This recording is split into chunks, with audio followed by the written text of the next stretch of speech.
आमच्या DS news 24 चॅनलला like करा, शेअर करा, सबस्क्राइब करा आणि बेल आयकॉन प्रेस करायला विसरू नका।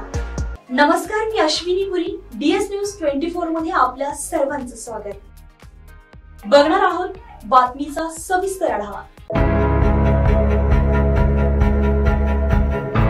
महिला आणि बालिकांवर होणाऱ्या अत्याचारांसाठी प्रत्येक पोलीस ठाण्यामध्ये संपर्क अधिकारी नियुक्त करण्याचा निर्णय महायुती सरकारने घेतलाय। बदलापूर येथील बालिका अत्याचाराच्या प्रकरणानंतर महिलांवरील घटनांचा तपास प्रभावीपणे राहावा आणि या तपासाचा समन्वय योग्य असावा यासाठी हा निर्णय घेतलाय। पीडित महिलांवरील अत्याचाराचे गुन्हे पोलीस ठाण्यामध्ये नोंदले जात आहेत। त्यानंतर पीडित महिला एकटीच न्यायासाठी संघर्ष करत राहते।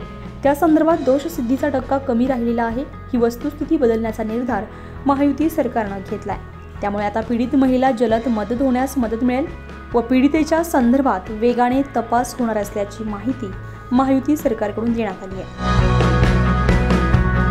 डीएस न्यूज 24 साठी अश्विनी पुरी, नाशिक। अशाच नवनवीन घटना घडामोडी पाहण्यासाठी पाहत रहा डीएस न्यूज 24। तोपर्यंत मी अश्विनी आपली रजा घेते। नमस्कार।